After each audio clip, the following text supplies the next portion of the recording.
we've got Dr. Noki here blessing us as present. Thank you so much. I'll let you introduce yourself. Good, right, okay, here we go. Noki, aka Dr. Noki, I say that because I first started in '96 as Noki, as an artist. The idea of Brick Lane rag was it's where all the dirty rag went to, yeah? Because everywhere else had got the good rag. So that's where it all ended up, in rag piles and in the little shops and for sale outside what is now called Shoreditch High Street. So it was 50p free, 20p free. You know, it wasn't big money, so you had that freedom to wear ironic, broken clothing that had a nod to Nike, Adidas, Fila, all this kind of branded stuff. And that's where I existed. So I started wanting to do my own magazine to create this frustration, this subversive frustration.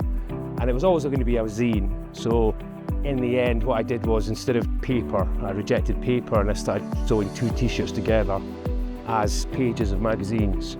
So I would put opposite brands, so I would put Nike and Adidas against each other, Fila, Puma, and these zines. So the idea of the rave zine would be that you'd wear it, not just have it in your back pocket or read it in your bedroom and then leave it and then go to the rave.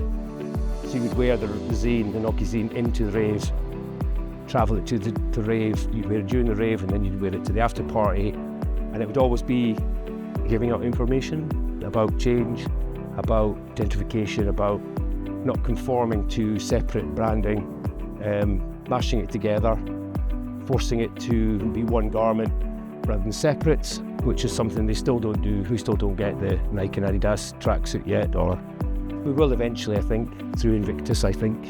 So they'll probably start doing it.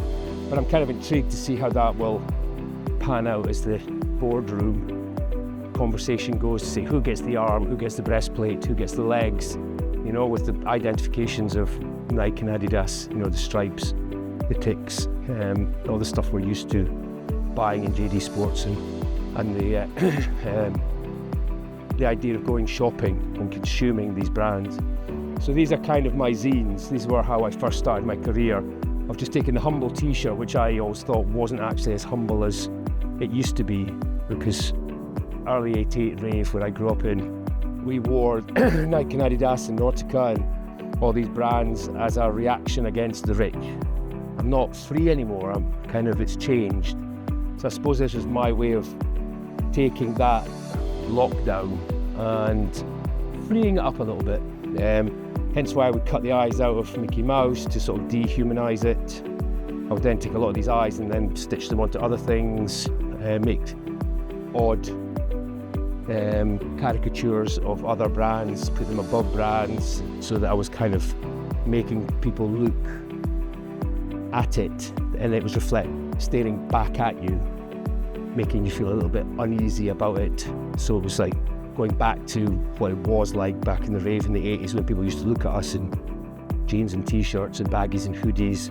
As a designer, or I like to, I'm here to really represent the custom build, not fashion design as such, because I don't use any patterns, I reuse already existing patterns.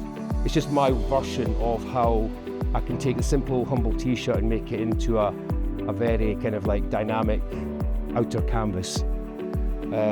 And it's, you know, it's my ability to take a Chicago Bulls t-shirt and put it with a NASCAR and just find connections that work within collage. So it's all about opening your mind up to other ways forward. You know, so this here you can tuck in to get rid of that volume. You could sew that up to create a pocket, so you could have a high side pocket while having a one open shoulder, and you get something. So it's for me, I celebrate the landfill, and I thank God it's there, because I think that's probably why I also wear the mask, because my anonymity is I am you, you are me. So when it comes down to, when I sort of say, you know, you can DIY instead of DIY, you can build it yourself. So you can take a Gucci t-shirt and an Adidas t-shirt and unofficially build your own version. You do not have to buy their version.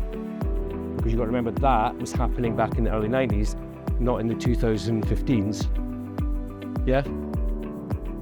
But you're only aware of it because they've marketeered it as if it's brand new. So is that idea low fashion or high fashion? If it had gone on before. Does that make sense? The beauty of this project is that you have to find a random t-shirt. And when you put those random t-shirts together, that is change. Because when you sew those two shirts together, you're stopping them from being just one t-shirt, but you're putting two together and you're finding a pink one and a blue one and you're putting them together. So therefore you've made a pink and blue statement.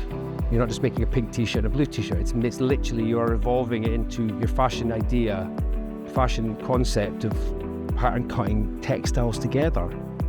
So don't be too scared that you're not pushing the fantasy boat out too far, because you're already breaking rules by just sewing them together. Thank you very much. It's been a pleasure. Thank you. Thank you.